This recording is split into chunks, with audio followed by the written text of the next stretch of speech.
అందరికీ వందనాలు. It's good to be back very soon with you all. మీ అందరితో మరలా చాలా త్వరగా కలుసుకోవటం చాలా ఆనందంగా ఉంది. Sadly, last time I couldn't spend much time with you all. గత సారి వచ్చినప్పుడు ఎక్కువ సమయం మీతో గడపలేకపోయాను. God willing, this time we have more time. ప్రభు చిత్తమైతే ఈసారి మనకు ఎక్కువ సమయం ఉంది. How are you all? ఎలా ఉన్నారు మీరంతా? Good to be in the presence of the Lord on a holiday. సెలవు దినాన ప్రభు సన్నిధిలో ఉండటం అనేది ఎంతో మంచి విషయం. It talks about the commitment that you have for the Lord and the honor you have for Him. ప్రభు ఎడల మీకున్న అంకిత భావాన్ని, ఆయన ఎడల మీకున్న ఆ గౌరవ భావాన్ని ఇది సూచిస్తున్నది.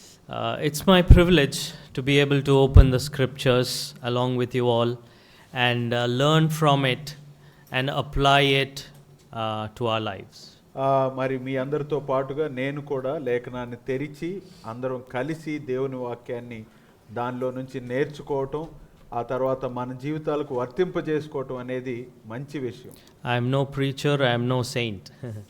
నేను ప్రసంగికుడిని కాదు, పరిశుద్ధిని అంత మాత్రం కాదు. I am just trying to open the word of God along with you all and try to apply it to myself and also feed the same to you. కేవలం మీతో పాటు నేను కూడా లేఖనాన్ని తెరిచి మీతో పాటు వాక్యాన్ని నేర్చుకొని నా జీవితానికి అన్వయించుకోవడానికి ప్రయత్నం చేస్తున్నాను. I'll tell you a small story. ఒక చిన్న కథ చెప్తాను. I have a friend in the United States, a 65-year-old lady. అమెరికాలో 65 సంవత్సరాల వయసున్న ఒక స్త్రీ నాకు స్నేహితురాలుగా ఉన్నది. I got introduced to her when she came to India on a mission trip and was visiting the college in which I was studying. వారు ఒక పరిచర్య యాత్ర నిమిత్తమై భారతదేశానికి వచ్చి ఉంటుండగా నేను కళాశాలలో చదువుతున్నప్పుడు వారితో నాకు పరిచయం ఏర్పడింది. She's an artist. ఆమె మరి చిత్రాలు బాగా గీస్తారు. If you go to old churches, మరి పాత మందిరాలకు గనక వెళ్తే for the windows they have colored paints or colored glass.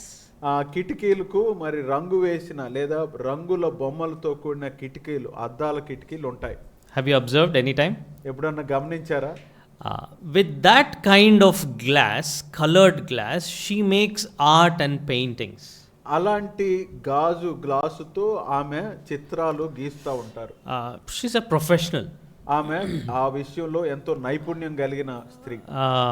To tell you how professional she is, ఆమె ఎంత నైపుణ్యంగా ఆ చిత్రాలు గీస్తుందంటే, if you know lamp shades, మరి ఈ దీపాలు పెట్టినప్పుడు దాని బొమ్మ వెనక దాని నీడ ఎలా పడుతుందో, the top of that lamp shade, there's something which covers that, right? The bulb is covered by something. ఎప్పుడైతే ఈ టేబుల్ ల్యాంప్ ఉంటుందో ఆ బల్బు పైన దాన్ని మూత వేసినట్టు ఒక కప్పు ఉంటుంది.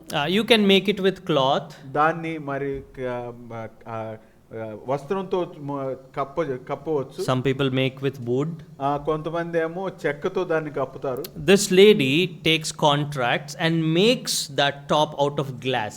ఆమె ఏం చేస్తుందంటే ఇలాంటి మరి ఆర్డర్స్ వచ్చినప్పుడు దాన్ని గ్లాస్ తీసుకొని ఆ విధంగా కప్పులు తయారు చేస్తుంది. And one shade that she makes sells for 20 lakhs. ఆమె ఆ విధంగా తయారు చేసే ఒక రకం కప్పు కనీసం 20 లక్షలకు అమ్ముడుపోతుంది. So she's a professional. కాబట్టి ఆమె నైపుణ్యం ఎంతగానో ఉందో మనం ఊహించవచ్చు. In the college that we were studying, they were building a very big auditorium. వారు చదువుతున్న కళాశాలలో చాలా పెద్ద ఆడిటోరియం ఉంది. So she wanted to make something for that auditorium using the skill that God gave her. దేవుడు ఆమెకు ఏదైతే నైపుణ్యాన్ని ఇచ్చాడో ఆ నైపుణ్యంతో కళాశాలకు ఏదైనా చేయాలి ఆడిటోరియంలో అనుకున్నది. So she was making a painting of Jesus and the sheep and she gave the heading the Good Shepherd. ఆమె మరి యేసుక్రీస్తు ఆ తర్వాత గొర్రెలు ఈ విధంగా ఒక పెయింటింగ్ గీసి దానికి పేరు మంచి కాపరి అని పెట్టింది. For example, if she is actually carving Jesus, ఉదాహరణకు ఆమె కనుక యేసుక్రీస్తు రూపాన్ని గీస్తున్నప్పుడు, if Jesus is wearing a certain kind of dress, if you touch the glass on which she made Jesus, it would have the feel of a cloth. మరి యేసుక్రీస్తు గనుక ఒక రకమైన వస్త్రాన్ని వేసుకున్న ఆ చిత్రాన్ని గీస్తుంటే ఆ గ్లాసును ముట్టినప్పుడు అలాంటి వస్త్రము అన్నట్టుగా మనకు అది స్ఫురిస్తుంది. You understood, right? అర్థమైంది కదా? So much effort goes into what she does. కాబట్టి ఆమె ఏదైతే చేస్తుందో అంత ప్రయాసతో చేస్తుంది. She picks a color. ఆమె ఒక రంగును ఎన్నుకుంటుంది. She cuts the shape. ఆమె ఆ రూపాన్ని ఆ విధంగా కట్ చేస్తుంది. Then she makes the surface of that piece. ఆ తర్వాత ఆ చెక్క కట్ చేసిన దానికి దాని పై రూపాన్ని ఈ విధంగా ఏర్పాటు చేస్తుంది. Each painting would have hundreds of such pieces. మరి ప్రతి చిత్రం గీసినప్పుడు అలాంటి చిన్న చిన్న ముక్కలు ఎన్నో ఉంటాయి, వందల కొలది. And after she has cut all of the pieces, ఆమె అలాంటి ముక్కలన్నీ కత్తిరించిన తర్వాత she takes each piece. ఆ తర్వాత ఒక్కొక్క ముక్కను తీసుకుంటుంది. Puts an aluminum foil around it. దాని చుట్టూ అల్యూమినియం ఫాయిల్ ను చుట్టుతుంది. Rubs it with a chopstick. ఆ తర్వాత ఒక కట్టెతో దాన్ని ఆ విధంగా మెత్తగా కొడుతుంది. Places all of the pieces in a frame perfectly fitting. ఆ తర్వాత ఆ ముక్కలన్నిటిని కూడా ఒక ఫ్రేమ్ తీసుకొని అన్ని చక్కగా అమర్చబడేటట్లు పెడుతుంది. And then she will apply heat so that the aluminum melts and acts as a gum, forming the frame of the painting. ఆ తర్వాత ఏం చేస్తుందంటే వేడి మరి అగ్ని మంట పుట్టించి ఆ అల్యూమినియం ఒకదానితో ఒకటి ఆ మంటకు అంటుకునేటట్లుగా ఆ ఫ్రేమ్ కుదుర్చుకునేటట్లుగా చేస్తుంది. So this is in a small way what she makes a painting. కాబట్టి ఈ విధంగా చిత్రం అనేది ఏర్పాటు క్రమంలో ఆమె చేసేది ఈ చిన్న పని నేను చెప్తున్నాను. So she was one day working on this painting in the college. ఒక రోజు ఆ కళాశాలలో ఇలాంటి చిత్రాన్ని ఒకటి ఆమె తయారు చేస్తోంది. And I was just passing by the hall where she was working on the painting. ఆమె ఎక్కడైతే ఆ పని చేస్తూ ఉందో నేను ఆ హాల్ గుండా వెళ్తున్నాను. And she said, "Hey Edward, come here." ఆ తర్వాత ఎడ్వర్డ్ ఇక్కడికి రండి అని పిలిచింది. She was like, "Do you want to help me with this painting?" నేనేమనుకున్నానంటే ఆమె వేసేదానికి నేను సహాయం చేయాలేమో అనుకున్నాను. That's what she was asking me. మరి ఆ విధంగా ఆమె అడిగింది. And I laughed. నేను నవ్వాను. I said, "What can I do for your work?" మీరు చేసే పనికి నేను ఏ విధంగా నేనేం సహాయం అందించగలను. She has mastered that skill for 40 years. ఎందుకంటే 40 సంవత్సరాలుగా అదే వృత్తిలో అంత నైపుణ్యం కలిగి ఉంది. What can I do? నేనేం చేయగలను? She was very gracious.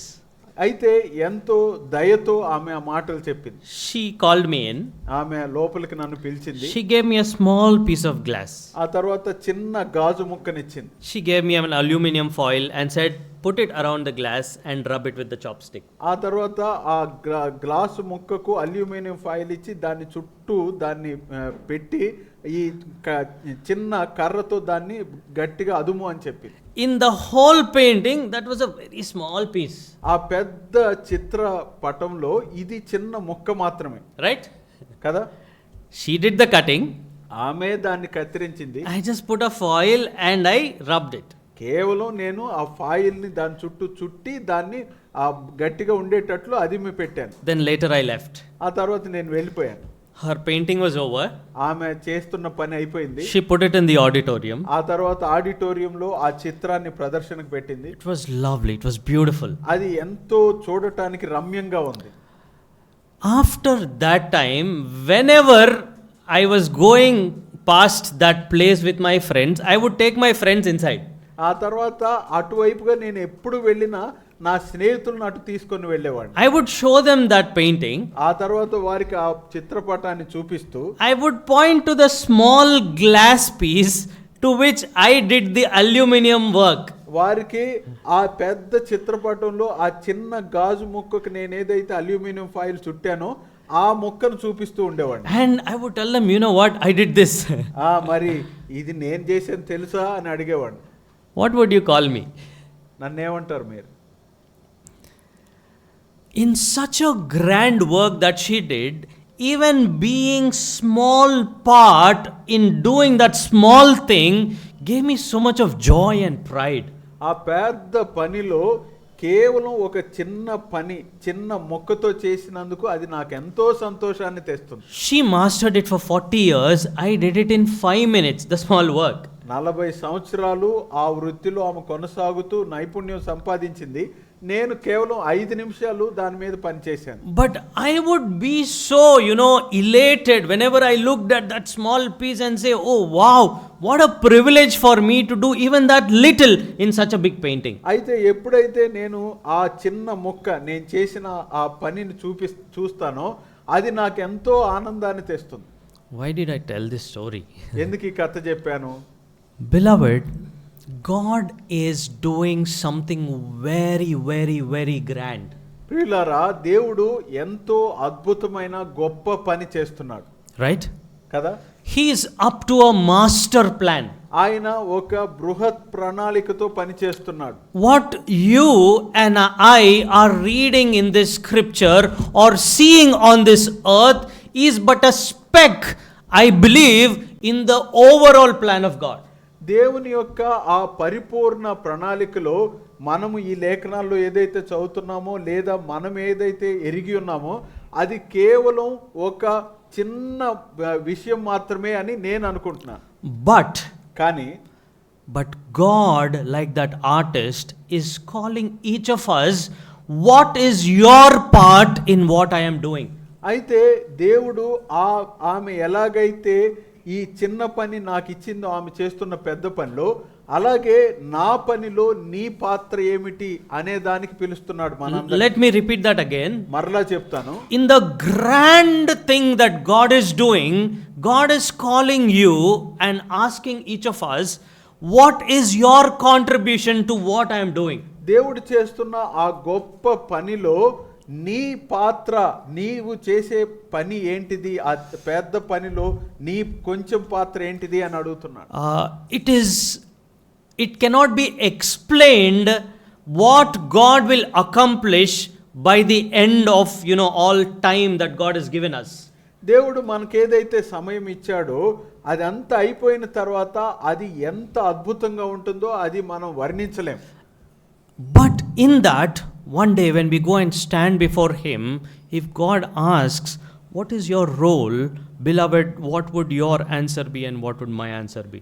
అయితే ఆ పనంతా ముగించిన తర్వాత దేవుడు పిలిచి నీ పాత్ర ఏమిటి ఈ గొప్ప పనిలో అని అడిగినప్పుడు నీవు నేను ఏ విధంగా సమాధానం చెప్తాం? Can we pause for a moment and think to ourselves, if God would ask that question to us today, what would it be? ఈ రోజు గనక దేవుడు అదే ప్రశ్నను మనని అడిగితే ఒక్క నిమిషం ఆగి దానికి ఏమి జవాబు చెప్దాం అని ఆలోచించుదామా? Do we have any clarity of what is my role in the overall plan and purpose of God? దేవుని యొక్క ఆ సంపూర్ణమైన పరిపూర్ణమైన ప్రణాళికలో సంకల్పంలో నీ పాత్ర నా పాత్ర ఏంటిది అనేది ఒక్క నిమిషం ఆలోచన చేద్దాం. What would it be? ఏమై ఉంటుంది అది? We don't have to know very specific things. మనము అన్ని ఖచ్చితమైన విషయాలు తెలుసుకోని అవసరం లేదు. But at least vaguely we need to be able to say, I think my time on earth, this is the purpose which God has given me. అయితే కనీసం పైనైనా నాకు దేవుడు భూలోకంలో ఇచ్చిన సమయంలో నా ఎడల దేవునికున్న సంకల్పం ఇది అని చెప్పగలగాలి. From Genesis 1 to Revelation, God has started something big and He is working on something big. ఆదికాండం మొదటి అధ్యాయం నుంచి ప్రకటన గ్రంథం వరకు దేవుడు ఒక గొప్ప పనిని ప్రారంభించి కొనసాగిస్తూ ఉన్నాడు. అది ఎంతో మన ఊహకు అందని పని. The reason I am saying it, calling it as something is, it's very hard for us to understand the mind of God, right? ఎందుకు నేను ఇది గొప్ప పని అంటున్నానంటే దేవుని యొక్క మనస్సును అర్థం చేసుకోవటం ఎంతో కష్టం కదా. It's very impossible for us to point to something and say, oh, God is doing this. మరి దేన్నో ఒకదాన్ని వేలెత్తి చూపుతూ దేవుడు ఈ పని చేస్తున్నాడు అని చెప్పటం మనకైతే అసంభవం. We can't fully comprehend exhaustively that grand plan of God. దేవుని యొక్క ఆ గొప్ప ప్రణాళికను మనము వివరణాత్మకంగా అర్థం చేసుకోవటం, అవగాహన చేసుకోవటం అనేది అంత సులభం కాదు. But like the saints throughout the scripture, who in the time, the amount of revelation they had, they embraced it and lived and left the earth, we follow in their footsteps. మరి లేఖనాల్లో చూసినట్లయితే పరిశుద్ధులు వారి వారి కాలాల్లో వారి వారి సమయాల్లో దేవుడు వారికి ఏదైతే పని పాత్ర ఇచ్చాడో దాన్ని చేసి వారు ఆ కాలాన్ని పూర్తి చేసుకొని వెళ్ళిపోయారు. మనం వారి అడుగుజాడల్లో నడుస్తున్నాం. So in our time, what is God giving us today or in this age? అయితే ఈ కాలంలో మన జీవితంలో మనం ఏం చేస్తున్నాం? I would want to start from a scripture portion. ఒక లేఖన భాగాన్ని నేను ప్రారంభించదలుచుకున్నాను. Please turn to Acts chapter 16. 16వ అధ్యాయం అపోస్తల కార్యానికి దయచేసి త్రిప్పండి. We shall read from verse 1 to 3. మొదటి 3 వచనాలు చదువుదాం. Acts chapter 16 verses 1, 2 and 3. అపోస్తల కార్యములు 16వ అధ్యాయము 1 నుంచి 3 వచనాలు. పౌలు దెర్బేకును లుస్త్రకును వచ్చెను. అక్కడ తిమోతి అను ఒక శిష్యుడుండెను. అతడు విశ్వసించిన యొక్క యూదురాలి కుమారుడు. అతని తండ్రి గ్రీసు దేశస్థుడు. అతడు లుస్త్రలోను ఈకొనియలోను ఉన్న సహోదరుల వలన మంచి పేరు పొందినవాడు. అతడు తనతో కూడా బయలుదేరి రావాలని పౌలు కోరి, అతని తండ్రి గ్రీసు దేశస్థుడని ఆ ప్రదేశంలోని యూదులకు అందరికీ తెలియను గనుక వారిని బట్టి అతన్ని తీసుకొని సున్నతి చేయించెను. May the Lord bless these verses to our meditation.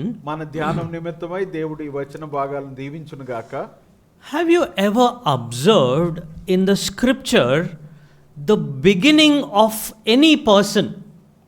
Like, for example, here we see the introduction of Timothy. It looks very insignificant. లేఖనాల్లో మరి ఒక వ్యక్తి యొక్క ప్రారంభం పరిచయం చూసినట్లయితే, ఉదాహరణకు ఇక్కడ తిమోతి యొక్క పరిచయం కనపడుతుంది. అది మనం అంత పట్టించుకునేంతగా లేదు, Right? కదా? Look at the words that Luke is using for this young disciple. ఈ యవ్వన శిష్యునికి లూకా వాడుతున్న పదాలను గమనించండి. Paul is on a journey. పౌలు ఒక ప్రయాణంలో ఉన్నాడు. He stops at a few towns. ఆ కొన్ని ప్రాంతాల్లో కొన్ని పట్టణాల్లో ఆయన ఆగుతున్నాడు. There he comes across this disciple called Timothy. అక్కడ ఆయనకు ఈ Timothy ఎదురొస్తున్నాడు. If you observe throughout the scripture, in all the major characters in the Bible, the way they come on to the scene in the scripture is very, non-attractive. లేఖనాల్లో ఆయా గొప్ప గొప్ప భక్తుల యొక్క పరిచయము, లేఖనాల్లో వారు పరిచయం చేయబడిన రీతి చూసినట్లయితే అది మనం అంత పట్టించుకునేంతగా చెప్పుకోదగిన రీతిగా ఏమి ఉండదు, Right? కదా? You see the beginning of Moses. మోషే ప్రారంభాన్ని చూడండి. The way the scripture presents it is like you even doubt if this baby is going to make it a few days. Whether he'll live or die is the question there. ఆ మోషే యొక్క పరిచయాన్ని ప్రారంభాన్ని చూస్తే అసలు ఈ శిశువు కొన్ని దినాలైనా బ్రతుకుతాడా లేదా అనే అనుమానం మనకు కలుగుతుంది. You look at Samuel. సమూయేలును చూడండి. Samuel was a non-existent person. సమూయేలు అసలు అప్పటికి ఉనికిలోనే లేడు, Right? కదా? And it was prayer and the provision of God which brought a person called Samuel into the world. కేవలం ప్రార్థన, దేవుని యొక్క అనుగ్రహం మాత్రమే సమూయేలు అనే వ్యక్తిని భూమి మీదకి తీసుకొని వచ్చింది. Look at David, whose name is repeated again and again and again. When you look at how the scripture introduces him, again the same pattern. దావీదు పేరు పలుమార్లు లేఖనాల్లో ప్రస్తావించబడి ఉంటుండగా ఆయన పరిచయం చేయబడిన తీరు కూడా చూస్తే అసలు ఆయన గురించి మనం పట్టించుకోవాల్సిన అవసరం ఉందా అని అనిపిస్తుంది. Why would it be like that? ఎందుకు అలాగూ? Any guesses? Okay, thank you, brother. That's one point. అది ఒకటి అనుకోవచ్చు. Any other guesses? ఇంకా ఏమన్నా అనుకోవచ్చా?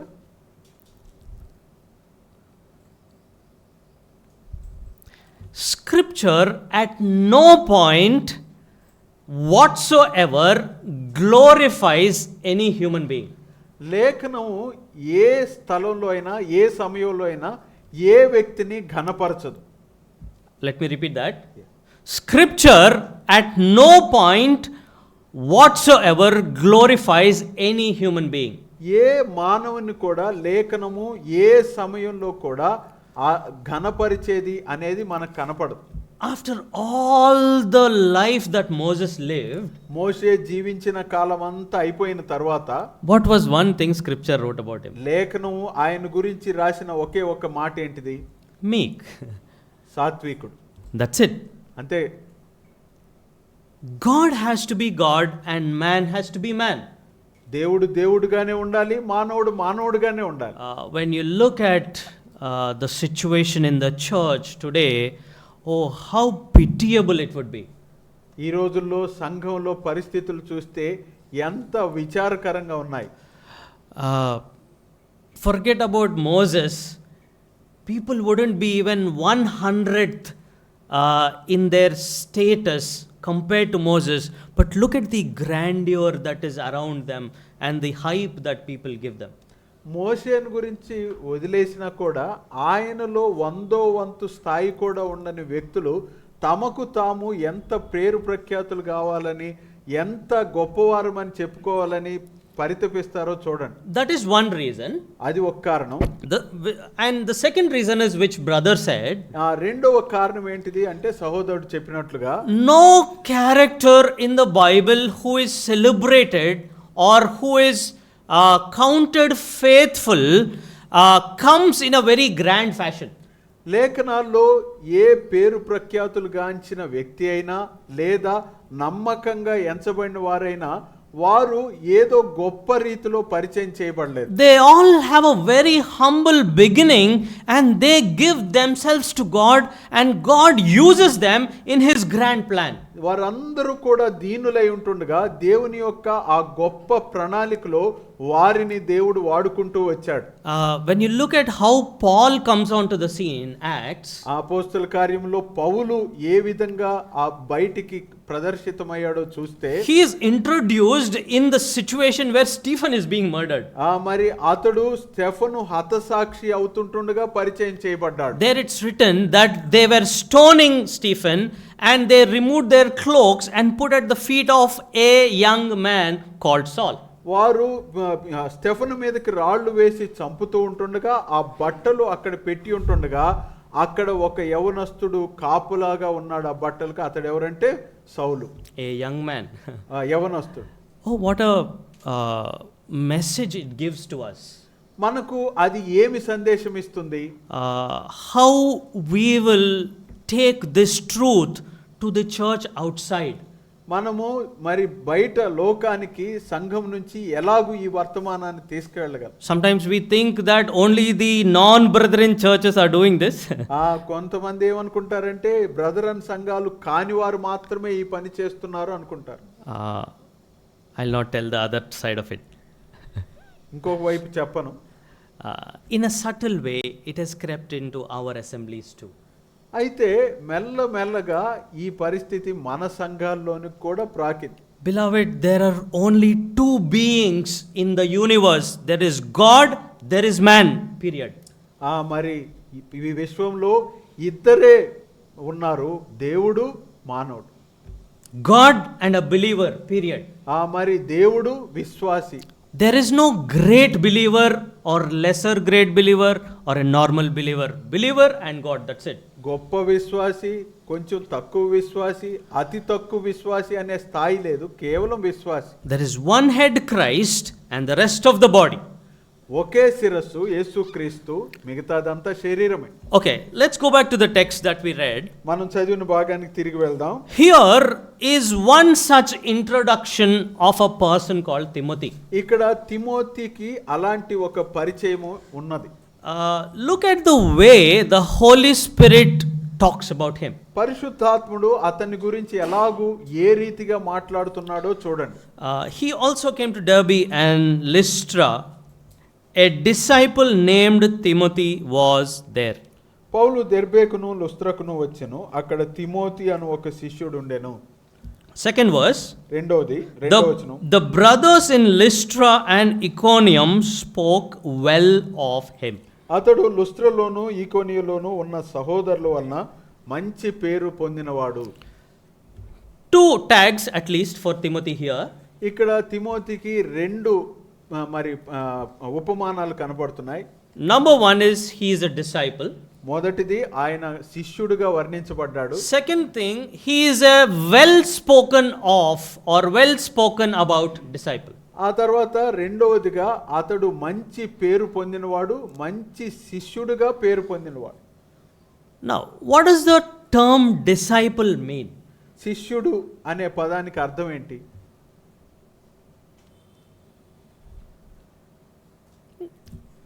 Simple, no? Okay, an obedient person. విధేయుడైన వ్యక్తి. Sorry? Follower of a master. Okay. ఒక యజమాని లేదా బోధకుడిని వెంబడించేవాడు. In the way that certain words are used changes over time. కొన్ని పదాలు వాడే తీరు కాలానుగుణంగా మారుతూ ఉంటాయి. Right? కదా? In the Gospels, the term disciples is used in a certain way. సువార్తల్లో శిష్యుడు అనే పదము ఒక రీతిలో వాడబడింది. Probably it's a borrowal from the rabbinic culture. ఎందుకు అంటే ఆ రబ్బాని అనే ఆ సంస్కృతి ఏదైతే ఉందో దాని నుంచి ఆ శిష్యరికం అనే పదము తీసుకొనబడింది. In that time, in that part of the world, it was common for masters and disciples. ఆ దినాల్లో ఆ రబ్బోని అనే కాలంలో మరి బోధకులు ఉండుట, వారికి శిష్యులు ఉండుట అనేది సర్వసాధారణం. That sense, Jesus starts to use that word. ఆ భావం నేపథ్యంలోనే యేసు ఆ పదాన్ని వాడటం ప్రారంభిస్తాడు. And slowly that word has been used for believers post Pentecost. అయితే పెంతెకోస్తు తరువాత విశ్వాసులకు కూడా ఆ పదము వాడబడింది. And slowly that word was replaced by the word believer or Christian. ఆ తర్వాత ఆ విశ్వాసి లేదా క్రైస్తవుడు అనే మాటతో శిష్యుడు అనే పదము మరి మార్చబడింది. So when Luke is talking about Timothy here, ఇక్కడ లూకా తిమోతి గురించి మాట్లాడుతూ ఉండగా, what is the sense in which that Luke is talking about Timothy as a disciple? Timothy శిష్యుడు అని చెప్తున్నప్పుడు ఏ భావంలో ఆ పదాన్ని వాడుతున్నాడు లూకా? I believe it's in the very strictest sense of the word that he is using the tag disciple for Timothy. నేను అనుకునేది ఏంటంటే Timothy ఆ శిష్యుడు అనే మాట ఉన్నదున్నట్లుగా అదే అర్థంతో వాడుతున్నట్లుగా అనిపిస్తున్నది. Because the term can be loosely used as well. ఎందుకంటే ఆ పదాన్ని ఇతర అర్థాలతో కూడా వాడవచ్చు.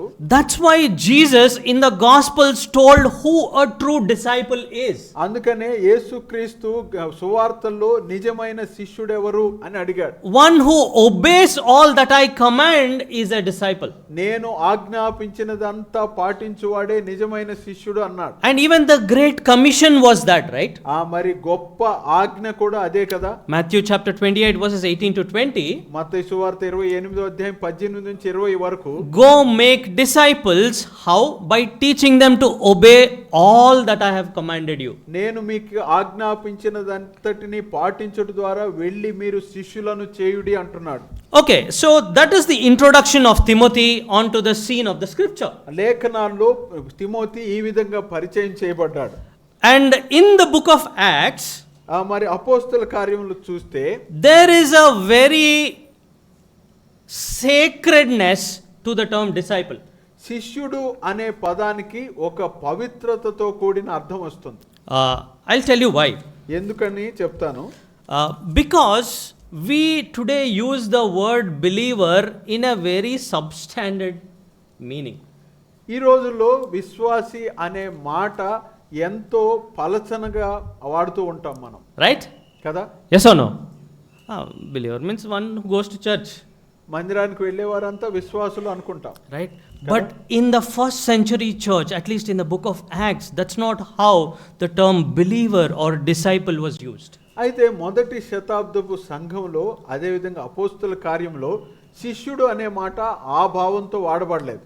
I want us to understand that the standards have been so much reduced in our day. అయితే నేను మీకు చెప్పేది ఏంటంటే ఈ ప్రమాణాలు అనేవి ఈ రోజుల్లో ఎంతో పలచన చేయబడ్డాయి. Come to Acts chapter 2. ఈ 2వ అధ్యాయానికి రండి, అపోస్తుల కార్యములో. I want to paint a brief picture of the early believers so that we understand what Luke means when he says believers.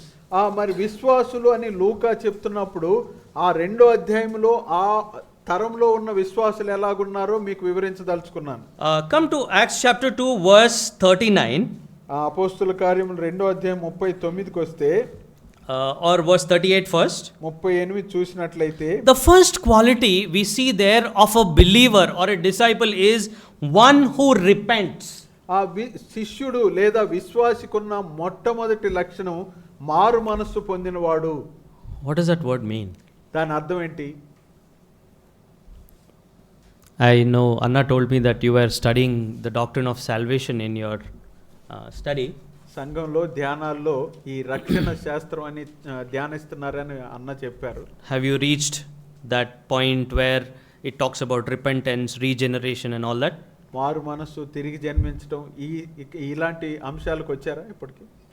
Not yet? రాలేదు. Okay. Oh, then you can tell. What is repentance? ఒకవేళ వస్తే మీరు చెప్పాలి మారు మనస్సు అంటే ఏంటిదని.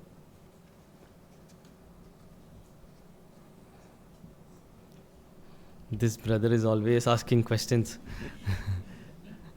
ప్రశ్నలే అడుగుతున్నాడు అనుకుంటున్నారా? Come on. Let's do it like a conversation. మరి మనం ఉత్తర ప్రత్యుత్తరాలుగా మాట్లాడుకుందాం. Just to make you think, not that I know anything more. మీకంటే నాకు ఎక్కువ తెలుసు అని కాదు, కానీ మీరు కూడా ఆలోచించాలని చెప్తున్నాను. These days our attention span is becoming like this, right? ఈ రోజుల్లో మనం దృష్టి నిలపటం అనేది చాలా తక్కువ అయిపోతుంది. After you go home, this will also go. ఇంటికి వెళ్ళిపోతే విన్నదంతా పోతుంది. So let's do the whole thing here. అందుకనే మనం ఇక్కడే నేర్చుకుందాం అంతా. What is repent? మారు మనస్సు అంటే Okay. Sorry? U-turn. మరి మనం పూర్తిగా తిరగటం. Not road U-turn. మనం ఏదో పక్కకు వెళ్ళటం కాదు, కానీ వచ్చిన దారికి తిరిగి చుట్టూ తిరగటం. You completely turn. అనగా మనం వచ్చిన దారికి మరలా పూర్తిగా తిరిగి రావటం. If you look at the words there, they accepted him as Lord and Christ. That is the message of Peter. ఇక్కడ పేతురు అందిస్తున్న వర్తమానం ఏంటంటే ఆయన్ను ప్రభువుగాను క్రీస్తుగాను వారు అంగీకరించారు. Those two words are so heavy. ఆ పదాలు ఎంత భారమైన అర్థంతో కూడుకున్నవంటే Lord means the maker of everything. That is the meaning the Old Testament gave to that term. పాత నిబంధనలో ఆ ప్రభువు అనే మాటకు సమస్తమును చేసినవాడు అని అర్థం వస్తుంది. When Moses asked, what do I go and tell those people what your name is? God said, tell them that I am has sent you. మరి నేను వెళ్ళి ఆ ప్రజలతో నిన్ను ఎవరు పంపెను అని అడిగినప్పుడు ఏం చెప్పాలని మోషే అడిగితే ఉన్నవాడను అనువాడను పంపాను అని చెప్పి అన్నాడు. That means Moses was told by God that I am beyond time or any reference point you can think of. దాని అర్థం ఏంటంటే మోషేకు దేవుడు వర్ణించిన తీరు ఎలాగుందంటే నీవు అర్థం చేసుకోలేనంతగా సమయంలో నేను పట్టలేనంతగా కాలానికి అతీతమైన వాడిగా ఉన్నాను అంటున్నాడు. You cannot relate me to anything. That's what that name meant. ఆ పదానికి ఆ పేరుకి అర్థం ఏంటంటే నన్ను దేనితోనూ పోల్చి అర్థం చేసుకోలేరు. And that word has a very rich history in the whole of the Old Testament. మరి పాత నిబంధనలో అంతట్లో కూడా ఆ మాటకు ఎంతో చారిత్రక నేపథ్యం ఉంది. And Peter is using that for Christ whom they crucified and the one who rose again. ఎవరినైతే సిలువ వేశారో ఆయన తిరిగి లేచి ఉంటుండగా ఆయనకు పేతురు ఈ పదాన్ని వాడుతున్నాడు. And with that message which went into their ears, they repent. ఆ వారి చెవుల్లోనికి ఆ సందేశం వెళ్ళి ఉంటుండగా ఇప్పుడు మారు మనసు పొందుతున్నారు. Oh, that U-turn which they took was a real one. వారు ఏదైతే పూర్తి తిరగటం అనేది చేశారో అది నిజంగా హృదయంలో నుంచి జరిగిన మార్పు. At least that's what Peter demanded of them. పేతురు వారిని కోరింది అదే. It's not like the modern day gospel which is told to people, oh, you want to go to heaven? Believe in Jesus. ఈ రోజుల్లో సువార్త ఎలాగ ప్రకటిస్తున్నారంటే పరలోకానికి వెళ్ళాలనుకుంటున్నారా, యేసుని నమ్ము అంటున్నారు. Yes or no? అవునా కాదు? That seed is so dangerous. అయితే ఆ విత్తనం, ఆ మాట అనేది ఎంతో ప్రమాదకరమైనది. Oh, I'm scared to think if people don't make it to heaven because they've believed such kind of things. నాకు భయం వేసేది ఏంటంటే అలాంటి మాట చెప్పినప్పుడు వారు నమ్మి చివరికి పరలోకం చేరుకోకపోతే పరిస్థితి ఎలాగుంటుంది? What if they wasted their whole life? వారి జీవితాన్ని అంతా అలాగ వ్యర్థం చేస్తే పరిస్థితి ఏంటి? But Peter's message is not that here. అయితే పేతురు అందిస్తున్న మాట అది కాదు. This is Lord and Christ. ఈయన ప్రభువును క్రీస్తును అయ్యున్నాడు. And for that message they responded and repented. ఆ వర్తమానానికి వారు స్పందించి మారు మనసు పొందారు. Beloved, I want each of you who is sitting here to think about the time when you gave yourself to the Lord. ప్రియులారా, ఇక్కడ కూర్చున్న మనం అందరం కూడా మనము ప్రభువుకు ఎప్పుడైతే ఆయన స్వీకరించామో ఆ సమయాన్ని జ్ఞాపకం చేసుకుందాం. What is it that you have believed? మనము దేనిని నమ్మాం? What is it that you have understood as sin on that day when you confessed your sin? నీ పాపమును ఒప్పుకొనిన దినమున పాపం అంటే నీకున్న అర్థం ఏంటి, అవగాహన ఏంటి? If those things don't get right, your whole Christian life doesn't fall in the right path. నీవు గనక ఆ ప్రాథమిక సత్యాన్ని సరిగా అర్థం చేసుకోకపోతే నీ క్రైస్తవ జీవితం అంతా సరిగ్గా ఉండదు. I believe so much of the modern day mediocre Christianity is because the seed is at fault. నేను ఈ రోజుల్లో ఉండే చాలా నీరుగారిన క్రైస్తవ్యం ఎలాగుందంటే అది కేవలం ఇలాంటి మరి ఆ విత్తనంలో ఉంటున్న లోపం వలన ఉన్నది అని నమ్ముతాను. Come to the end of verse 39. ఇప్పుడు 39వ వచనంలో చివరి భాగానికి వద్దాం. God will call to himself. మరి తన యొద్దకు దేవుడు పిలిచిన వారికి అందరికిని. Verse 40. 40వ వచనం. Save yourselves from this perverse generation. మీరు మూర్ఖులకు ఈ తరము వారికి వేరై రక్షణ పొందుడి. A proper understanding of the lordship is where it starts. మరి ప్రభువును గూర్చిన సరి అయిన అవగాహనతో ప్రారంభమవుతుంది. Call to give everything to himself. ఆ తర్వాత ఆయనకు సంపూర్ణంగా అప్పగించుకోవటం అనే దానితో కొనసాగుతుంది. A separation from a perverse generation or the present world is the third one. మూడవది ఏంటంటే ప్రస్తుత లోకానికి మూర్ఖమైన వక్రతరానికి వేరయ్యుండుట అనేది. This is the description the scripture gives for the early believers. మరి ప్రారంభ దినాల్లో ఉంటున్న విశ్వాసులకు లేఖనం ఇస్తున్న వర్ణన ఇదే. Now you will tell me one thing. మీరు ఒక మాట అడగవచ్చు, brother, I did all those three things. నేను ఈ మూడు చేశాను అని చెప్పవచ్చు. You will tell me. మీరు చెప్తారు నాతో. Not possibility. You will tell. మరి చేశానోమో అని కాదు, చేశాను అని చెప్తారు. I'll tell you, the problem is we didn't do it the way the early believers did. అయితే సమస్య ఏమిటంటే ఆరంభ దినాల్లో ఉంటున్న విశ్వాసులు చేసినట్లుగా మనం చేయలేదు. What I mean is, నేను చెప్పేదానికి అర్థం ఏంటంటే when the early believers said I give myself to God, he did not mean what we mean today when we say I give myself to God. ఆ ప్రారంభ దినాల్లో విశ్వాసులు నేను సంపూర్ణంగా దేవునికి సమర్పించుకుంటున్నాను అని చెప్పిన మాట ఈ రోజుల్లో నేను దేవునికి సంపూర్ణంగా సమర్పించుకుంటున్నాను అనే దానికి సరి అయినది కాదు, పోలినది కాదు. Meanings have been changed. ఎందుకంటే అర్థాలు మారిపోయాయి, definitions have changed, నిర్వచనాలు మారిపోయాయి, standards have changed, ప్రమాణాలు కూడా మారిపోయాయి. We will see that in the text. ఆ లేఖనాల్లో చూద్దాం ఆ మాట. Come to verse 42. 42వ వచనానికి రండి. The most famous verse of today's church. ఈ రోజుల్లో సంఘంలో బాగా పరిచయమైన వచనం. They were devoting themselves to the apostles' teaching and to fellowship, to the breaking of bread and to prayer. వీరు అపోస్తుల బోధ యందును సహవాసమందును రొట్టె విరుచుట యందును ప్రార్థన చేయుట యందును ఎడతెగక ఉండిరి. What is the meaning of consistency there? ఇక్కడ ఆ నిలకడ ఎడతెగక ఉండటం అనే దానికి అర్థం ఏంటి? Come to verse 46. 46వ వచనానికి రండి. Every day they continued together by common consent. వారు ఏక మనస్కులై ప్రతిదినము కూడుకొనుచు అంటున్నాడు. What is the meaning of common consent there? ఏక మనస్కులు అనే దానికి అర్థం ఏంటి? What is the meaning? అర్థం ఏంటి? Okay. And what was the opinion? What is the abhiprayam? ఒకే అభిప్రాయం అంటే అభిప్రాయం ఏంటిది అసలు? Every day we want to go to the presence of God. ప్రతిదినము మేము అందరము దేవుని సన్నిధికి వెళ్ళాలి. Yes or no? కదా? It's there. I am not making this up. అక్కడ ఉన్నదే నేను చెప్తున్నాను, సొంతంగా చెప్పడం లేదు. In verse 46 it says that everyone was of the opinion that every day I want to go to the presence of God. ప్రతిదినము నేను దేవుని సన్నిధికి వెళ్ళాలి అనేది ప్రతి ఒక్కరి అభిప్రాయంగా ఉన్నది. Means like not like Prakash Anna or uncle was coming to your door and knocking your door. దాని అర్థం ఏంటంటే ప్రకాష్ అన్న కానీ లేకపోతే అంకుల్ కానీ మీ ఇంటికి వచ్చి తలుపు తడితే brother please come. మందిరానికి రండి అని చెప్తే, Sankranti 2 holidays are there, please come.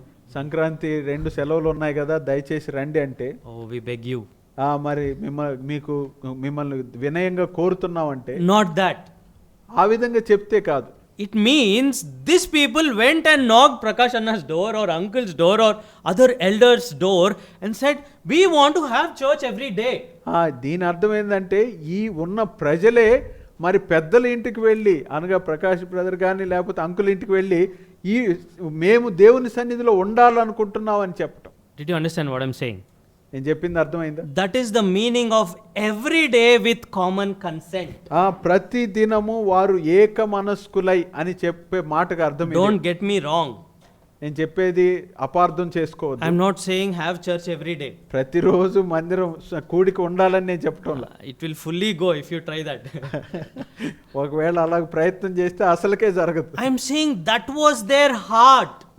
అయితే నేను చెప్పేది వారికున్న మనస్సు అలాంటిది. That was their practice. If it's not our practice, at least it should be our heart. మరి ఒకవేళ మనం దాన్ని ఉన్నదున్నట్లుగా ఆచరించకపోయినా వారి మనస్సు అలాగుంది కాబట్టి మన మనస్సు కూడా అదే అభిప్రాయంతో ఉండాలి. Now tell me, ఇప్పుడు చెప్పండి, have meanings changed or not? ఇప్పుడు అర్థాలు మారాయా లేదా? Have standards changed or not? ప్రమాణాలు మారాయా లేదా? Did we really give ourselves to God or not? మనము సంపూర్ణంగా దేవునికి అప్పగించుకున్నామా లేదా? Look at a few other descriptions which Luke gives here. ఇక్కడ లూకా చెప్తున్న ఇంకొన్ని అర్థాలు చూడండి. Verse 44. 44 విశ్వసించిన వారందరూ ఏకముగా కూడి తమకు కలిగినదంతయు సమిష్టిగా ఉంచుకొనిరి. Oh my God, it's very it's very blasphemous to say that. ఇది ఎంతో కష్టం కదా చెప్పడానికి. Yes or no? Hey, what are you talking, brother? Be practical. మీరు ఏం చెప్తున్నారు, మామూలుగా జరిగేది చెప్పండి అని అంటారు కదా. It's there in the Bible. అయితే బైబిల్లో ఉన్నది. I'm not making it up. నేను సొంతంగా చెప్పటం లేదు. They sold everything. వారు ఉన్నదంతా అమ్మారు. I know it's very uncomfortable, but let's think about that for a little while. ఇది మరి చెప్పుకోవటానికి ఇబ్బందిగా ఉండొచ్చు కానీ ఒకసారి ఆలోచన చేద్దాం. Why would they have sold them? ఎందుకు వారి ఆస్తులను అమ్మారు?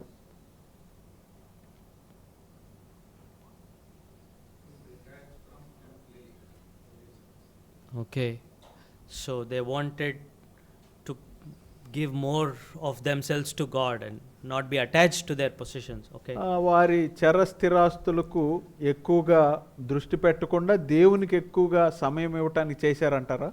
Okay, that's the answer for why they did. మరి వారు ఎందుకు చేశారో అనే దానికి ఇది సమాధానం అయి ఉండొచ్చు. If we go a little backward, అయితే ఇంకొంచెం వెనక్కి వెళ్తే what made them do that? అయితే వారు ఆ విధంగా చేయటానికి ఏది ప్రేరేపణ?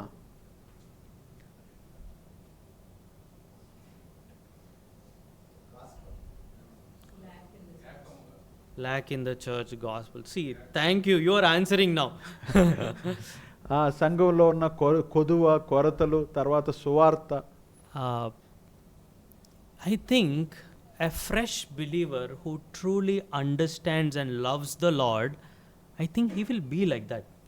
ఒక తాజాగా రక్షింపబడిన విశ్వాసి దేవుణ్ణి అర్థం చేసుకున్నప్పుడు ఈ విధంగా ఉంటుంది అతని మనస్సు అని అనుకోవచ్చు Right or wrong? కదా. In that first love phase. మరి ఆ మొదటి ప్రేమ దశ, That could be one reason. అది ఒక కారణమై ఉండొచ్చు. The second reason could be, రెండో కారణము, Jesus said the whole law is summed up in just 2 lines. ధర్మశాస్త్రం అంతా కూడా 2 మాటల్లో సంక్షిప్తంగా ఉంది. Love the Lord your God with all your heart, mind, soul. నీ పూర్ణాత్మతో, నీ పూర్ణ హృదయంతో, నీ పూర్ణ మనస్సుతో దేవుణ్ణి ప్రేమించు. Second thing, love your neighbor as yourself. రెండవదిగా నీ పొరుగువాన్ని నిన్ను వలె నీ పొరుగువాన్ని ప్రేమించు. Probably these people, after they were saved, they went home and they were sleeping. మరి వారు రక్షింపబడిన తర్వాత బహుశా వారి ఇంటికి వెళ్ళి నిద్రించారేమో. And probably they wake up suddenly. ఆ తర్వాత అకస్మాత్తుగా మెలకు వచ్చి, oh, that person there, he doesn't have enough. మరి ఆ వ్యక్తికి మరి వారి అవసరాలు తీరటం లేదు. Maybe he's sleeping hungry. ఒకవేళ అతను ఆకలితో పడుకొని ఉండవచ్చు. Maybe that person may not have paid his son's school fees. ఒకవేళ ఆ వ్యక్తి తన కుమారుని స్కూల్ ఫీజు చెల్లించ ఉండకపోవచ్చు. Maybe that person didn't have money to go to the hospital even when he was sick. అతడు బాగలేనప్పటికీ హాస్పిటల్కి వెళ్ళటానికి తగిన ధనం లేకుండా ఉండవచ్చు. That is their definition of the neighbor. మరి పొరుగువాడు అంటే వారికున్న అర్థం అదే. I'm not saying do that today. ఈ రోజు అది చెయ్యాలి అని చెప్పడం లేదు. I don't have that much knowledge or experience or maybe stupidity to say that. అంత అనుభవం కానీ అంత జ్ఞానం కానీ లేదా అలాగే చేయాలి అని చెప్పే ధైర్యం నాకు లేదు. I'm just trying to show the picture that the early church was very different from what they called as believers or disciples and what today we call as believers and disciples. నేను చెప్పేదల్లా ఏంటిదంటే ప్రారంభ దినాల్లో ఆ విశ్వాసులు శిష్యులు అని చెప్పుకున్న వారికి మనం ఈ దినాల్లో విశ్వాసులని శిష్యులని చెప్పుచుండగా వారికి మనకు ఉన్న తారతమ్యాన్ని చెప్తున్నాను. Come to chapter 4. 4వ అధ్యాయానికి రండి. Read verse 29. 29వ వచనాన్ని చదవండి. ప్రభువా, ఈ సమయం నందు వారి బెదిరింపులు చూచి, రోగులను స్వస్థపరచుటకును నీ పరిశుద్ధ సేవకుడైన యేసు నామము ద్వారా సూచక క్రియలను మహత్కార్యములను చేయుటకును నీ చెయ్యి చాచి ఉండగా నీ దాసులు బహుధైర్యముగా నీ వాక్యమును బోధించున్నట్లు అనుగ్రహించుము. If you apply this verse to today, ఈ మాటను గనక ఈ వచనాన్ని ఈ రోజుల్లో మనం అన్వయించుకుంటే, what is the context there? అక్కడ ఉన్న సందర్భం ఏంటిది? The arrest of Peter, పేతురు బంధింపబడ్డాడు, and John, యోహాను కూడా. The believers, the actual response should have been fear. మరి విశ్వాసులకు మామూలుగా వచ్చే స్పందన భయం అయి ఉండాలి, right? కదా. Or immediately call the advocate. లేదా వెంటనే ఒక న్యాయవాదిని పిలవటం. But here the believers pray a prayer and that prayer tells the kind of heart they had. ఇక్కడ దానికి బదులుగా విశ్వాసులు ప్రార్థించారు. ఆ ప్రార్థన వారి హృదయాన్ని, మనస్సును తెలియపరుస్తున్నది. These people are threatening them. వారిని ఆ ప్రజలు బెదిరిస్తున్నారు. They are telling God, please look at them. అయితే ఇప్పుడు వారు దేవా వారిని చూడుము అని ప్రార్థిస్తున్నారు. We are not scared. మేము భయపడటం లేదు. Just give us more courage. కేవలం మాకు మరికొంత ధైర్యాన్ని ఇవ్వు. Oh my goodness. What this whole of the early church is very, very, very adamant, if I can use that word, in their faith. మరి వారి విశ్వాసాన్ని వర్ణించటానికి ఒక పదాన్ని నేను గనక వాడాల్సి వస్తే ఆ ప్రారంభ విశ్వాసులకు వారు తెగింపు కలిగిన వారు అని వాడవచ్చు. In today's terms you will say, అరే పాగల్ హై క్యా, ఈ రోజుల్లో పిచ్చోళ్ళ అని కూడా చెప్పొచ్చు. Right? If someone sells all their possessions and say I gave up to the poor, we'll literally call that. నా ఆస్తులన్నీ అమ్మేసి పేదవారికి ఇస్తాను అంటే మనం వారిని పిచ్చోళ్లే అంటాం. I know one lady in Bangalore who really did that. ఈ విధంగా చేసిన ఒక స్త్రీ బెంగళూరులో ఉన్నది, ఆమె నాకు తెలుసు. She sold 8 crore worth of property and gave to the pastor. ఆమె 8 కోట్ల విలువైన ఆస్తిని అమ్మి ఒక పాస్టర్కి ఇచ్చింది. That person doesn't deserve it, that's another story. అయితే అతడు దానికి యోగ్యుడు కాదు, అది వేరే విషయం. Beloved, when the New Testament uses the word believer or disciple, especially the book of Acts, it's in a very sacred sense it uses. క్రొత్త నిబంధన మరి ముఖ్యంగా అపోస్తుల కార్యములు విశ్వాసి లేదా శిష్యుడు అనే పదం వాడినప్పుడు అది ఎంతో పవిత్రతతో కూడిన అర్థంతో వాడుతున్నాడు. It is with that meaning the term disciple is used to refer to Timothy in Acts chapter 16. ఆ భావంతోనే అపోస్తుల కార్యములు 16వ అధ్యాయంలో తిమోతి శిష్యుడు అనే మాటతో వర్ణించబడ్డాడు. This is not just some normal young man, but a really born again, on fire for the Lord, truly loving his God young man. మరి ఇతడు సాధారణమైన యవనస్తుడు కాదు, కానీ నిజముగా మారు మనస్సు పొంది దేవుని కొరకు అత్యంత అపేక్షతో దేవుని కొరకు సేవ చేయాలనే తృష్ణ కలిగి ఆయన కొరకు జీవిస్తున్న యవనస్తుడు. Come to the second verse. ఇప్పుడు రెండో వచనానికి రండి. The brothers in Lystra and Iconium spoke well of him. లుస్త్రలోను ఈకొనియులోను ఉన్న సహోదరుల వలన మంచి పేరు పొందినవాడు. Okay, what could be Timothy's age? Timothy వయసు ఎంత అయి ఉండొచ్చు?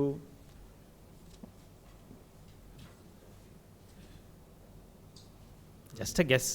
We don't know. మనకెవరికి తెలియదు కాబట్టి ఊరికే అనుకుందాం. There are some clues in the epistles. లేఖనాల్లో దానికి ఇంత అని అనుకోవటానికి కొన్ని మాటలు ఉన్నాయి. Let no one look down on your youth. మరి నీ యవనమును బట్టి ఎవడును నిన్ను తృణీకరింపనీయకము. We know that, that's a later epistle of Paul. మరి పౌలు అది ఎప్పుడో చివరి దినాల్లో రాసిన పత్రిక. So by that time Timothy is still young. ఆ పౌలు చివరి దినాలకు కూడా తిమోతి ఇంకా యవనస్తుడుగానే or maybe he is younger than the other elderly brothers in the church. We can say that also. ఇంకొక మాటలో చెప్పుకోవాలంటే మిగతా సంఘంలో ఉంటున్న ఇతర పెద్దల కంటే కూడా అతను ఇంకా చిన్నవాడై ఉండవచ్చు. Whatever is the case, we know that this is a man with less amount of age. అయితే ఏదైనా అయి ఉండొచ్చు, కానీ ఇతడు మిగతా వారి కంటే తక్కువ వయసు కలిగిన వాడు అని అనుకోవచ్చు. And he was spoken of well by people in 2 towns or 2 cities. మరి అయితే ఈ యవనస్తుడు 2 పట్టణాల్లో ఉంటున్న విశ్వాసుల చేత మంచి పేరు పొందాడు. We have to solve 2 things here. ఇక్కడ 2 విషయాలకు మనం పరిష్కారం కనుగోవాలి. First, what is the meaning of spoken well? మంచి పేరు పొందుట అనే దానికి అర్థం ఏంటి? Second thing is, how did he get that? ఆ విధంగా ఎలాగూ పేరు పొందగలిగాడు? First, let's say what is మంచి పేరు. మంచి పేరు అంటే ఏంటిది? Here, not here. Here. లేఖనాల్లో ఉన్నట్లుగా, బయట ఉన్నట్లుగా కాదు. Just think. ఆలోచన చేయండి.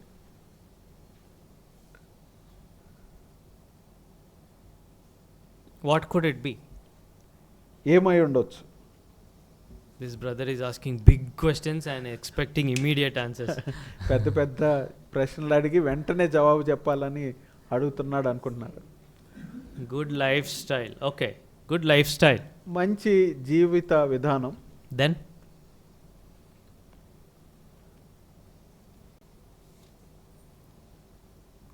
One more answer from this side. Integrity. Okay. యథార్థత. Okay. First, to understand what is spoken well, we should understand who the brothers are. మరి మంచి పేరు పొందినవాడు అంటే ఎవరి మధ్య ఆ పేరు పొందాడో వారెవరో తెలుసుకుందాం ముందు. Right? So the brothers in లిస్త్రాలో ఉన్న సహోదరులు and the brothers in Derbe, ఆ తర్వాత దెర్బేలో ఉన్నవారు, what could be their spiritual condition? వారి ఆత్మీయ స్థితి ఏ విధంగా ఉండి ఉండవచ్చు? Yes or no? కదా. And based on their spiritual condition, if they speak well about someone, that will depend on these people's spiritual condition. వారు ఒక వ్యక్తి గురించి మంచి పేరు కలిగి ఉన్నాడని చెప్తుంటే అసలు వీరు ఎలాగున్నారో వారిని బట్టి వారు చెప్పిన మాట సరి అయిందా కాదా అనేది తెలుస్తుంది. Just a few chapters before, we saw what are these standards in the early church? మరి ప్రారంభ సంఘంలో ఉంటున్న ప్రమాణాలు ఏంటివో కొన్ని అధ్యాయాల క్రితమే మనం చూసాం. Right? Very high standards. వారికి ఉన్న ప్రమాణాలు అత్యున్నతమైనవి. And if that people spoke well about a young man or a young brother, ఒక యవనస్తుని గురించి యవన సహోదరుని గురించి వారు మంచి భావం మంచి పేరు చెప్తుంటే what kind of name or what kind of testimony that would have been? అది ఎలాంటి పేరు లేదా ఎలాంటి సాక్ష్యము అయి ఉంటుంది. It's not one church or two churches. ఇది ఒక సంఘమో రెండు సంఘాలో కాదు.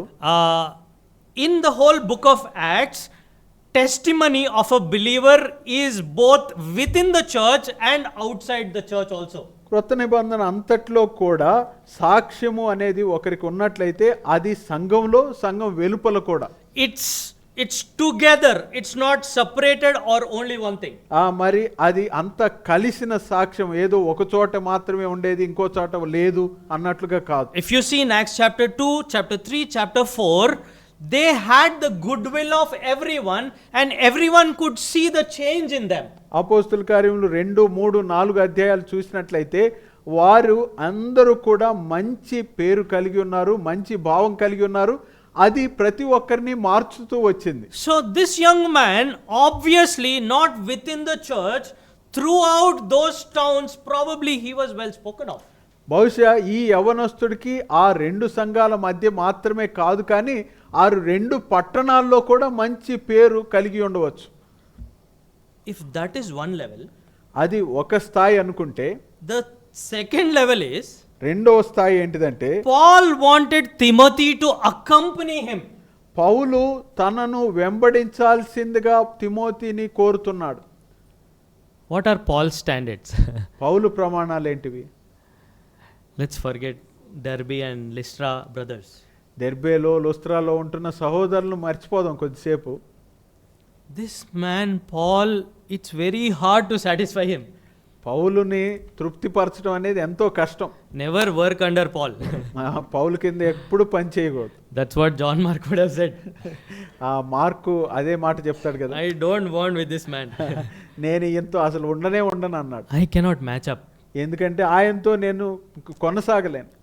Paul wanted this man to accompany him on his missionary journey. ఆయన తన పరిచర్య యాత్రలో ముందుకు సాగుతుండగా పౌలు ఈ యవనస్తుడు కావాలి తనతో పాటు అని కోరుకున్నాడు. Paul is already one missionary journey old. ఇప్పటికే ఒక పరిచర్య యాత్ర ముగించాడు పౌలు. He had experienced many, issues in his journey. తన యాత్రలో అనేక అనుభవాలు గుండా వెళ్ళాడు. It's not an easy journey that Paul is going on to here. ఇక్కడ పౌలు చేస్తున్న యాత్ర అంత సులభంగా ఏమీ లేదు. And for such a hard journey, hard task, Paul sees this young man fit. మరి అంత కష్టమైన యాత్రకు కష్టమైన పనికి ఈ యవనస్తుడు సరిపోతాడు అని పౌలు భావిస్తున్నాడు. Oh, I believe Timothy got his certificate. నేను అనుకునేది ఏంటంటే ఇంకా తిమోతికి ఇంకెవరో ఆయన గురించి చెప్పాల్సిన అవసరం లేదు అని అనిపిస్తుంది. Paul wants to take him. పౌలే కావాలన్నాడంటే I'm trying to understand. This is just the beginning of the character called Timothy. నాకు అర్థమవుతుంది, నేను అర్థం చేసుకోవాలని ఆశపడుతుంది ఏంటంటే తిమోతి యొక్క ప్రారంభమే ఇది కేవలం. At that beginning, what was his spiritual stature? ఆ ప్రారంభంలోనే అతని ఆత్మీయ స్థాయి ఎలాగుందో చూడండి. I believe that he was a properly well made spiritual man. నేను నమ్మేది ఏంటంటే అతడు మంచి తర్ఫీదులో మరి మంచి అనుభవం గుండా శిష్యుడిగా మారాడు తిమోతి అని అనిపిస్తుంది. He's a man that we will only begin to wonder at his obedience and how things progress in his life. తను విధేయత చూపించిన రీతి తర్వాత వచ్చే సంభవాలు గుండా వెళ్తున్నప్పుడు ఆయన గురించి మరెక్కువగా మనం ఇంకా అర్థం చేసుకుంటాం. Let me ask this question. ఈ ప్రశ్న అడగనివ్వండి. How much time would it have taken for Timothy to get this good name or the request of Paul to join him. మరి ఈ మంచి పేరు పొందటానికి పౌలు తనతో కూడా యాత్రలో నాతో పాటు రా అని చెప్పటానికి ఎంత సమయం ఇలాంటి స్థాయిని చేరుకోవటానికి పట్టుంటుంది తిమోతికి? Any guess?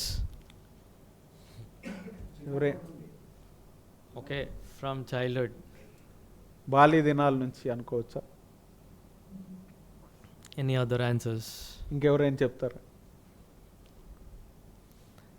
How hard it is, right? Very rarely testimony goes global. మరి ఎంతో కష్టమైంది ఇది. ఎందుకంటే అరుదుగా, చాలా అరుదుగా ఈ సాక్ష్యం అనేది అనేక చోట్లకు వ్యాప్తి చెందుతుంది. No YouTube, no Netflix those days. ఆ దినాల్లో యూట్యూబ్ కానీ నెట్ఫ్లిక్స్ కానీ ఏం లేదు కదా. I believe this was an already ready, proven man, young man.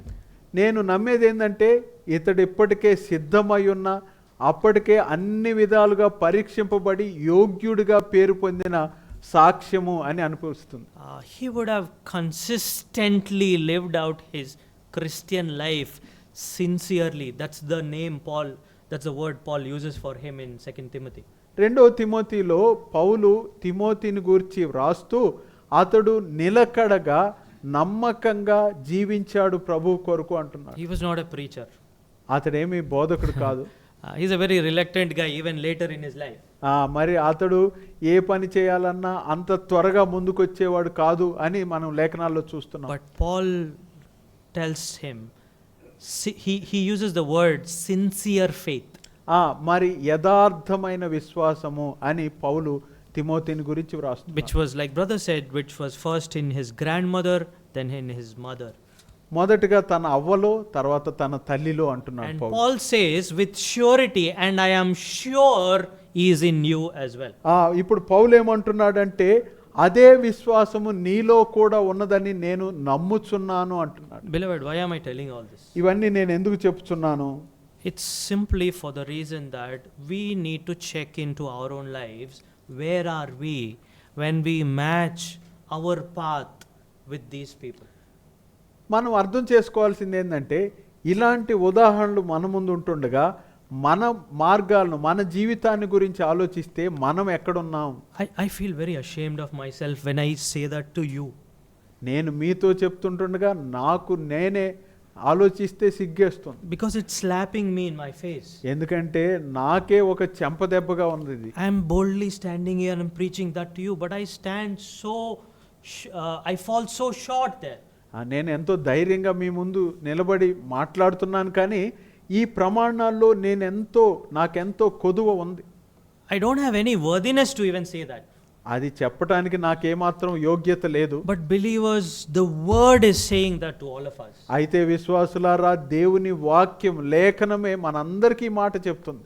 If Paul would come today, పౌలు గనుక ఈరోజు వస్తే would he pick you? మిమ్మల్ని ఆయన ఎంపిక చేసుకుంటాడా?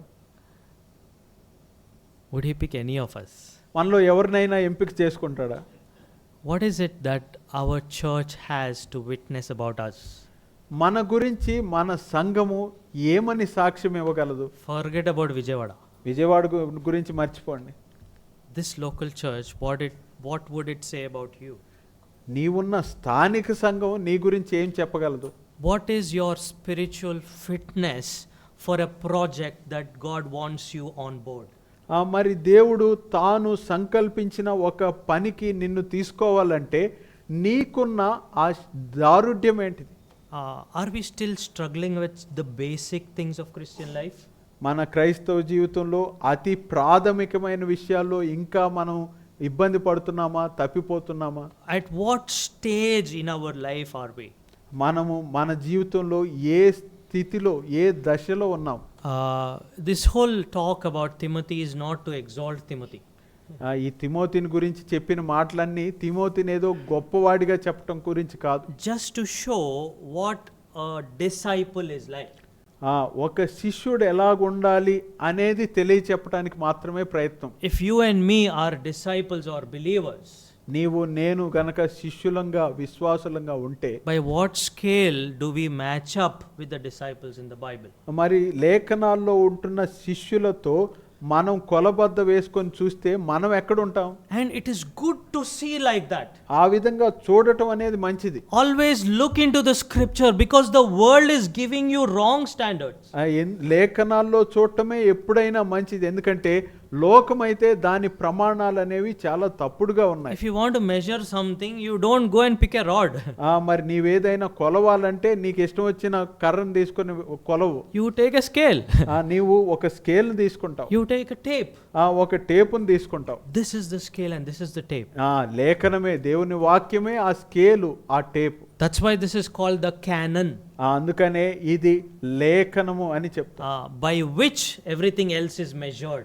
మరి దీనితో మిగతా వాటిని అన్నిటినీ కొలవేస్తాం. So in these 2 days, today and tomorrow, may the Holy Spirit work in us.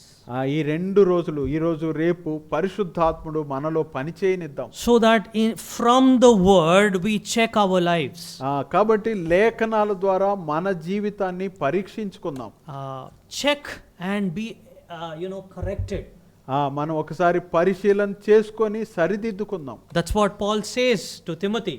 పౌలు తిమోతితో చెప్తున్న మాట అదే. That is the purpose of scripture. లేఖనం యొక్క ఉద్దేశం అదే. Correction and rebuke. సరిదిద్దుట, తప్పుదిద్దుట. Sometimes people don't want to tell awkward things. కొన్నిసార్లు మరి అందరికీ ఇబ్బందికరమైన మాటలు చెప్పడానికి కొంతమంది ఇష్టపడరు. But you know what? Being awkward is good for you and me. అయితే ఇబ్బందికరమైన విషయాలు చెప్పటం అనేది నీకు నాకు మంచిదే. When someone looks into our eyes and says something that is hard on our heart, it's good for us.